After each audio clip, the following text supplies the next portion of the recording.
ಕೊನೆಗೂ ಕೂಡ ಈಗ ವರುಣ ದೇವ ಕಣ್ಬಿಟ್ಟಿದ್ದಾನೆ. ಮಳೆಯ ಅಬ್ಬರ ಈಗ ಜೋರಾಗಿದೆ. ಇವತ್ತು ಇಡೀ ಕರ್ನಾಟಕದಾದ್ಯಂತ ಭಾರೀ ಮಳೆಯಾಗಲಿದೆ. ಮುಗಿಲು ನೋಡ್ತಾ ಇದ್ದಂತಹ ರೈತರ ಮುಖದಲ್ಲಿ ಈಗ ಮಂದಹಾಸ ಮನೆ ಮಾಡಿದೆ. ಮಲೆನಾಡು ಕರಾವಳಿ ಜಿಲ್ಲೆಗಳಲ್ಲಿ ಮುಂಗಾರು ಈಗ ಚುರುಕುಗೊಂಡಿದೆ. ರಾಜ್ಯದಲ್ಲಿ ಮುಂಗಾರು ಮಳೆ ಜೋರಾಗ್ತಾ ಇರುವಂಥದ್ದು. ಕೊನೆಗೂ ಕೂಡ ಈಗ ವರುಣ ದೇವ ಕಣ್ಬಿಟ್ಟಿದ್ದಾನೆ. ಮಳೆಯ ಅಬ್ಬರ ಜೋರಾಗಿದೆ. ಇವತ್ತು ಇಡೀ ಕರ್ನಾಟಕದಾದ್ಯಂತ ಭಾರೀ ಮಳೆ ಆಗುವಂತಹ ಸಾಧ್ಯತೆ ಇದೆ. ಮುಗಿಲು ನೋಡ್ತಾ ಇದ್ದಂತಹ ರೈತರ ಮುಖದಲ್ಲಿ ಈಗ ಮಂದಹಾಸ ಮನೆ ಮಾಡಿರುವಂಥದ್ದು. ಮಲೆನಾಡು ಕರಾವಳಿ ಜಿಲ್ಲೆಗಳಲ್ಲಿ ಮುಂಗಾರು ಚುರುಕುಗೊಂಡಿದೆ. ರಾಜ್ಯದಲ್ಲಿ ದುರ್ಬಲಗೊಂಡಂತಹ ಮುಂಗಾರು ಹೀಗಾಗಿ ರೈತರಲ್ಲಿ ಆತಂಕ ಮನೆ ಮಾಡಿತ್ತು. ಆದರೆ ಇಂದು ನಾಳೆ ಬಹುತೇಕ ಎಲ್ಲಾ ಜಿಲ್ಲೆಗಳಲ್ಲಿ ಮಳೆಯಾಗುವಂತಹ ಸಾಧ್ಯತೆ ಇದೆ. ಆರೆಂಜ್ ಅಲರ್ಟ್ ಅನ್ನ ಈಗ ಕೇಂದ್ರ ಹವಾಮಾನ ಇಲಾಖೆ ನೀಡಿರುವಂಥದ್ದು. ಕೊನೆಗೂ ಕೂಡ ಈಗ ವರುಣ ದೇವ ಕಣ್ಬಿಟ್ಟಿದ್ದು ಮಳೆಯ ಅಬ್ಬರ ಜೋರಾಗಿದೆ. ಇದರಿಂದ ರಾಜ್ಯದ ರೈತರಲ್ಲಿ ಮಂದಹಾಸ ಮೂಡಿರುವಂಥದ್ದು. ಇವತ್ತು ಇಡೀ ಕರ್ನಾಟಕದಾದ್ಯಂತ ಭಾರೀ ಮಳೆಯಾಗುವಂತಹ ಸಾಧ್ಯತೆ ಇದೆ. ಮುಗಿಲು ನೋಡ್ತಾ ಇದ್ದಂತಹ ರೈತರ ಮುಖದಲ್ಲಿ ಈಗ ಮಂದಹಾಸ ಮನೆ ಮಾಡಿರುವಂಥದ್ದು. ಮಲೆನಾಡು ಕರಾವಳಿ ಜಿಲ್ಲೆಗಳಲ್ಲಿ ಮುಂಗಾರು ಚುರುಕುಗೊಳ್ಳಲಿದೆ. ರಾಜ್ಯದಲ್ಲಿ ಈ ಒಂದು ಮುಂಗಾರು ಮಳೆ ವಾಡಿಕೆಗಿಂತ ಕಡಿಮೆಯಾಗಿತ್ತು. ಹಾಗಾಗಿ ಆತಂಕ ಮೂಡಿತ್ತು. ಈ ಬಾರಿ ಸರಿಯಾಗಿ ಮಳೆ ಆಗಿಲ್ಲ, ಬರಗಾಲ ಬರುತ್ತೇನೋ ಅನ್ನುವಂತಹ ಆತಂಕ ಎದುರಾಗಿತ್ತು. ಆದರೆ ಇಂದು ನಾಳೆ ಬಹುತೇಕ ಎಲ್ಲಾ ಜಿಲ್ಲೆಗಳಲ್ಲಿ ಮಳೆಯಾಗುವಂತಹ ಸಾಧ್ಯತೆ ಇದೆ. ಆರೆಂಜ್ ಅಲರ್ಟ್ ಅನ್ನ ನೀಡಿದೆ ಕೇಂದ್ರ ಹವಾಮಾನ ಇಲಾಖೆ. ಕೊನೆಗೂ ಕಣ್ಬಿಟ್ಟಿದ್ದಾನೆ ವರುಣ ದೇವ. ಮಳೆ ಅಬ್ಬರ ಈಗ ಜೋರಾಗಿರುವಂಥದ್ದು. ರಾಜ್ಯದ ರೈತರು ಕಂಗಾಲಾಗ್ಬಿಟ್ಟಿದ್ರು. ಮಳೆ ಆಗ್ತಾ ಇಲ್ಲ, ಹೇಗಪ್ಪ ಬೆಳೆಯನ್ನ ಬೆಳೆಯೋದು ಅನ್ನುವಂಥ ನಿಟ್ಟಿನಲ್ಲಿ ರೈತರು ಆತಂಕವನ್ನ ಒಳಗಾಗಿದ್ರು.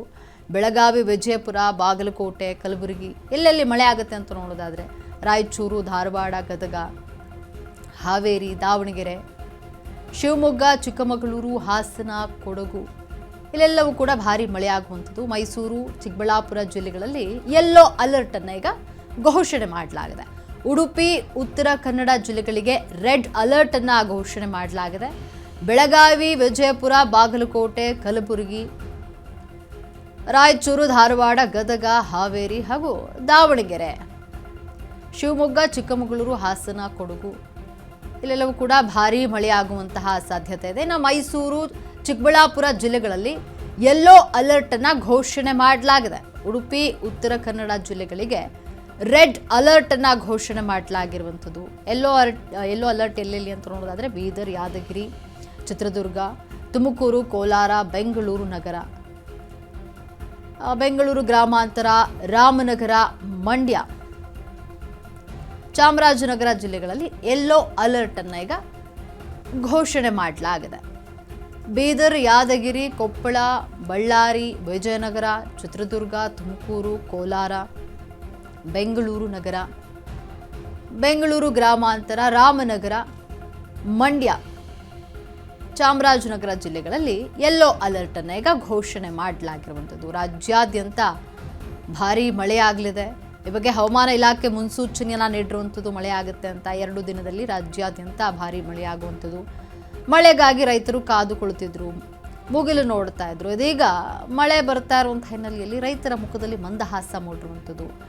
ಮಳೆ ಇಲ್ಲದೆ ಬೆಳೆ ಬೆಳೆಯಲು ಆಗ್ತಾ ಇರಲಿಲ್ಲ. ರೈತರು ಇದರಿಂದ ಬಹಳಷ್ಟು ಕಂಗಾಲಾಗ್ಬಿಟ್ಟಿದ್ರು. ಏನಪ್ಪ ಮಾಡೋದು, ಮಳೆ ಆಗ್ತಾ ಇಲ್ಲ, ಬೆಳೆಯನ್ನ ಹೇಗೆ ಬೆಳೆಯೋದು, ನಮ್ಮ ಮುಂದಿನ ಕಥೆ ಏನು, ಕುಡಿಯಲು ಕೂಡ ನೀರಿಲ್ಲದಂತಹ ಪರಿಸ್ಥಿತಿ ಎದುರಾಗ್ಬಿಡುತ್ತಾ, ಹೇಗೆ ಬರಗಾಲ ಬರುತ್ತಾ ಹೇಗೆ ಅಂತ ರೈತರು ಆತಂಕವನ್ನ ಒಳಗೊಂಡಿದ್ರು. ಇದೀಗ ರಾಜ್ಯಾದ್ಯಂತ ಮಳೆ ಆಗ್ತಾ ಇರುವಂಥದ್ದು. ಇನ್ನು ಮಳೆ ಬಂತು ಅಂತ ಖುಷಿ ಆದ್ರೆ ಕಾದಿದೆ ಇಲ್ಲಿ ನಿರಾಸೆ. ಇನ್ನು ಮುಂದಿನ 2-3 ದಿನ ಮಾತ್ರ ಉತ್ತಮ ಮಳೆ ಆಗುವಂತಹ ಮುನ್ಸೂಚನೆಯಲ್ಲಿ ಇರುವಂಥದ್ದು. 2-3 ದಿನಗಳ ನಂತರ ಮತ್ತೆ ದುರ್ಬಲಗೊಳ್ಳಲಿದೆ ಮುಂಗಾರು. 2-3 ದಿನಕ್ಕಷ್ಟೇ ಸೀಮಿತ ಒಂದು ಖುಷಿ. ಈ ತಿಂಗಳ ಕೊನೆಯ 2 ವಾರ ರಾಜ್ಯದಲ್ಲಿ ಮಳೆಯ ಕೊರತೆ ಇರಲಿದೆ. ಮಹಾರಾಷ್ಟ್ರದಲ್ಲಿ ಮಳೆ, ಕೃಷ್ಣ ಕಣಿವೆಯ ಜಲಾಶಯಗಳಿಗೆ ನೀರು ಬಂದಿರುವಂಥದ್ದು.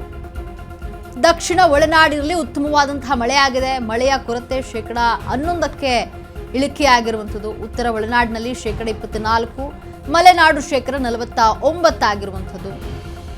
ಕರಾವಳಿಯಲ್ಲಿ ಶೇಕಡ 38ರಷ್ಟು ಮಳೆಯ ಕೊರತೆ ಇದೆ. ನೋಡಿ, ಖುಷಿ 2 ದಿನಕ್ಕಷ್ಟೇ ಸೀಮಿತ. ಮಳೆ ಬಂತು ಅಂತ ಖುಷಿ ಪಡೋದ, ಆದರೆ ಅಲ್ಲಿ ನಿರಾಸೆ ಆಗ್ತಾ ಇರುವಂಥದ್ದು. ಯಾಕಂದ್ರೆ 2 ದಿನಕ್ಕಷ್ಟೇ ಸೀಮಿತ.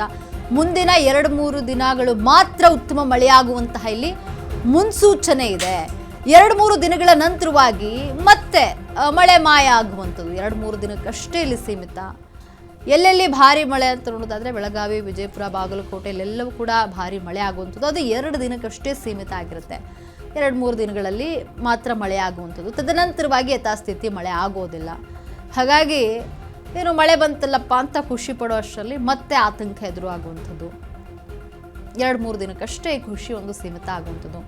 ಉತ್ತರ ಒಳನಾಡಿನಲ್ಲಿ ಶೇಕಡ 24ರಷ್ಟು ಮಳೆ ಕೊರತೆ ಇದೆ. ಕರಾವಳಿಯಲ್ಲಿ ಶೇಕಡ 38ರಷ್ಟು ಮಳೆ ಕೊರತೆ ಇರುವಂಥದ್ದು. ಇಲ್ಲಿ ಮಳೆ ಬಂತು ಅಂತ ಖುಷಿ ಪಟ್ಟರೆ ಇಲ್ಲಿ ನಿರಾಸೆ ಕಾದಿರುವಂಥದ್ದು. ಈ ಖುಷಿ ಏನಿದೆ, ಮಳೆ ಬರ್ತಾ ಇದೆಯಪ್ಪ ಅಂತ ಖುಷಿ ಪಡೋದೇನಿದೆ, ಅದು ಮುಂದಿನ 2-3 ದಿನಗಳು ಮಾತ್ರ ಉತ್ತಮ ಮಳೆ ಆಗುವಂತಹ ಮುನ್ಸೂಚನೆ ಇರೋದು. ಅದಕ್ಕಷ್ಟೇ ಸೀಮಿತ. 2-3 ದಿನಗಳ ನಂತರ ಮತ್ತೆ ಮುಂಗಾರು ಇಲ್ಲಿ ದುರ್ಬಲಗೊಳ್ಳಲಿದೆ. ಈ ತಿಂಗಳ ಕೊನೆಯ 2 ವಾರ ರಾಜ್ಯದಲ್ಲಿ ಮಳೆಯ ಕೊರತೆ ಇದೆ. 2 ವಾರ ಮಳೆ ಕೊರತೆ ಇರುತ್ತೆ. ಮಹಾರಾಷ್ಟ್ರದಲ್ಲಿ ಮಳೆ, ಕೃಷ್ಣ ಕಣಿವೆಯ ಜಲಾಶಯಗಳಿಗೆ ನೀರು ಬಂದಿರುವಂಥದ್ದು. ಇನ್ನು ದಕ್ಷಿಣ ಒಳನಾಡಿನಲ್ಲಿ ಉತ್ತಮ ಮಳೆ ಕೊರತೆ ಶೇಕಡ 11ಕ್ಕೆ ಇಳಿಕೆಯಾಗಿದೆ.